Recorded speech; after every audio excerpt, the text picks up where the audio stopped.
काय आजी या ठिकाणी शेळी धरली, बिबट्यांनी हल्ल्यात शेळी ओढून नेली. हो. समज किती वाजता घटना घडली? काय 1 वाजता. 1 वाजता? कधी दुपारी? हा, दुपारी. दुपारी 1 वाजता? 1 वाजता घराच्या बाजूने शेळी बिबट्यांनी नेली. कोणता एरिया आहे हा? कोंबडवाडी. कोंबडवाडी. बिबट्या या ठिकाणी वारंवार दिसतो का? हो, कायम दिसतो. आता फॉरेस्ट विभाग येत नाही का इकडे? येत, पण ते काय नेमकं फोन केलं तरच. काय अपेक्षित आहे, काय व्हायला पाहिजे? आता काय त्याची भरपाई की भेटायला पाहिजे, बाकी दुसरं काय. काय प्रथमदर्शनी आता तुम्ही शेळ्या चारत होता असं म्हणताय, तुमच्या समोर नेली, काय कसं वातावरण? म्हणजे बिबट्या धावत होता की तुमच्यावर काय? नाही, मुलं येतात जातात, त्यांचं कमी कमी संरक्षण झालं पाहिजे. बारकाली मुलं पायी जातात, शाळेत जातात, काय त्यांना केवढं भ्याव येईल.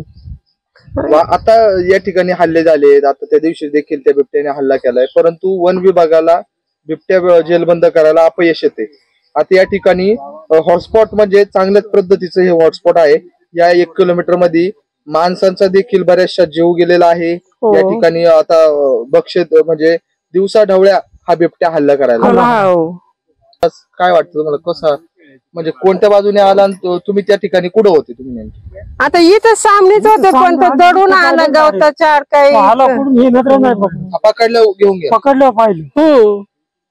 आता कुत्र उभं आहे असं तिथं उभं राहिला आणि तोंडामध्ये शिळी. बाबा म्हणले मी काय त्याला हुसकत होतो. हो, दगड हाणली त्यांनी. त्याला 2 दगड मारला, मग परत तिथे जाऊन दगड मारला, मग उचलून घेऊन गेलो उसामध्ये. म्हणजे एवढ्या दिवसा ढवळ्या जर असं होत असेल तर वन विभागाला वारंवार आपण कल्पना देतो, वन विभाग येतं, पंचनामा करतं, जातं.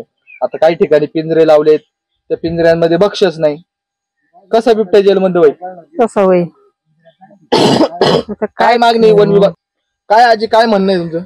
आमचा जीव गेल्याच्या नंतर तुम्ही येणार का? काय तर त्याची लहान मुलं आहेत, आम्ही आहेत. 6वीला यांनी जायचं कसं, आणायचं कसं? आम्ही काय करायला पाहिजे, कसं करायला पाहिजे? आम्ही काय याची दखलच घेत नाही. काय कसं वागायचं इथं सांगू? वन विभाग दखल घेत नाही. हो, त्यांनी बिबट्या पकडला पाहिजे अशी तुमची भूमिका? हो, पकडलाच पाहिजे, त्याची सोय लावलीच पाहिजे. आज शिळी धरली, उद्या माणसं धरतील, आणि धरल्यात कितीतरी माणसं. याची दखल शासनाने करावा.